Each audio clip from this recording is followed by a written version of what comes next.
Have you ever felt like you're chasing happiness but it's just out of reach? We work harder, buy more stuff, seek approval, even try to fill the void with temporary pleasures. But true happiness remains elusive, doesn't it? What if the secret to enduring joy lies in some ancient teachings from Jesus Christ? Well, today, we're unlocking the mysteries of the Beatitudes, the 8 keys to true happiness. In the Bible, let's dive deep into each beatitude, understanding their meaning and how they can transform your life. As we walk through these profound words, ask yourself, which beatitude resonates with you the most, and how can you apply it to your everyday life? Let's get started on this enlightening journey. So let's get into this blessed beatitude number 1. Blessed are the poor in spirit, for theirs is the kingdom of heaven. Here, Jesus isn't talking about financial status, but something much deeper. He's referring to those who recognize their spiritual poverty, who acknowledge they need God. There's a liberating truth here. True joy begins when we realize we're not enough on our own. It's a humbling realization, isn't it? But in that humility lies our strength. You see, our world worships self-reliance, but the kingdom of God celebrates dependence on Him. When we empty ourselves of pride and open our hearts to receive God's love and guidance, that's when we enter into the riches of His blessings. Remember, it's not what we have that truly matters, but who we have. Blessed are those who acknowledge their spiritual poverty, because they will inherit the treasures of God's kingdom. Beatitude number 2. Blessed are those who mourn, for they shall be comforted. Now, this might seem counterintuitive, wouldn't you agree? How can mourning lead to joy? When Jesus says blessed are those who mourn, He's not talking about a permanent state of sadness. Rather, He's addressing those who genuinely grieve over sin and brokenness in the world around them, who feel burdened by injustice and pain. And yes, maybe even those who grieve over their own mistakes and shortcomings. For those who sincerely mourn, who don't try to ignore or justify their pain, but confront it honestly, there is a promise of comfort from God. God sees our tears, He feels our sorrow, and He offers solace and healing. Remember, true joy isn't the absence of pain, but the presence of God's comforting love in the midst of our suffering. Blessed are the meek, for they shall inherit the earth. We often think of meekness as a lack of strength or courage, but that couldn't be further from the truth, could it? Jesus is saying that those who are humble and gentle in their strength, who refuse to use their power to harm others, who respond to anger with patience, who choose forgiveness instead of revenge, these are the truly strong ones. In a world where everyone wants to be number one, where strength is often associated with aggression and power, Jesus reminds us that real strength comes from within.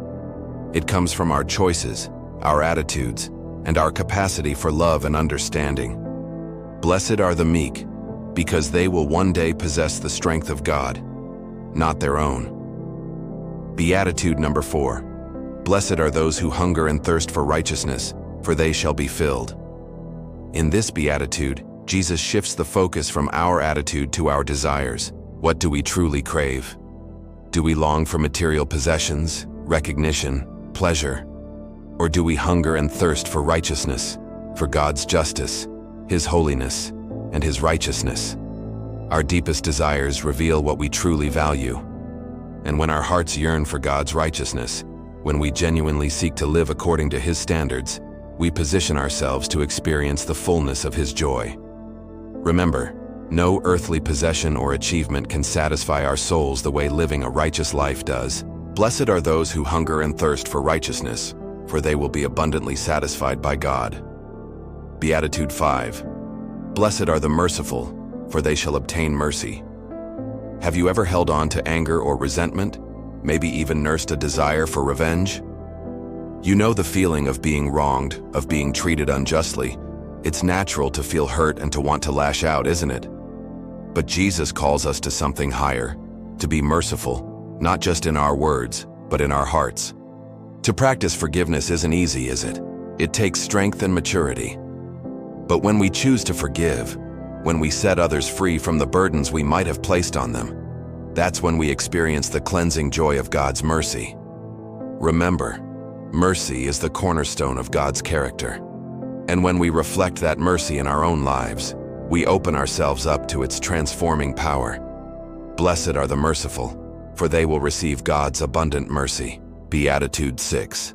Blessed are the pure in heart, for they shall see God. Purity of heart isn't merely about our outward actions, it's also about our thoughts, intentions, and motivations. When we strive to live pure lives, we align ourselves with God's truth and holiness. It's about making decisions based on our values, standing up for what we believe in, and treating others with fairness and respect. Living a pure life may not be easy, but the rewards are immeasurable. For when our hearts are pure, we gain a clearer vision, not only of God, but of ourselves and the world around us. Blessed are the pure in heart, for they will see God clearly, and they will receive the joy that comes from living a life of integrity. Beatitude 7. Blessed are the peacemakers, for they shall be called children of God. In a world often marked by conflict and division, Jesus calls us to be peacemakers, not peacekeepers. Peacekeeping involves maintaining order, while peacemaking goes a step further. It means actively working to heal broken relationships, to mend divided communities. It's about seeking justice, practicing forgiveness, and building bridges where there are walls. Peacemaking is a bold step, isn't it? It takes courage to stand up against injustice, to speak out against hatred, and to reach out to those who seem so different from us. Yet it's in these acts of reconciliation that we truly reflect God's character, and we experience the joy of being called His children. And finally, Beatitude 8. Blessed are those who are persecuted for righteousness' sake, for theirs is the kingdom of heaven. Persecution isn't something we usually aspire to.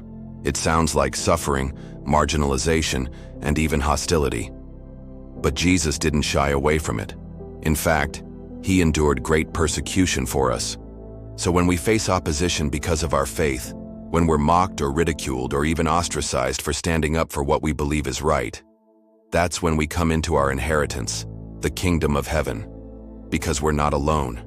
We're united with Jesus in His suffering, and we'll also share in His victory. Blessed are those who are persecuted for righteousness' sake, for they will reign with Christ in God's eternal kingdom. As we bring this journey to an end, remember that the Beatitudes aren't just words. They're a roadmap to lasting joy, a guide to navigating life's challenges and finding strength in our faith. Apply them to your life, share them with others, and watch as your perspective shifts and true happiness dawns in your heart. Keep shining brightly, dear friends. Your light is a beacon in the darkness, and the world needs your radiant glow. Thank you for joining us on this exploration of the Beatitudes. If you found inspiration in these timeless teachings, we invite you to show your support. Your likes and comments mean the world to us. Keep watching for more enriching content. May the peace of God bless you and guide you on your path. Until next time.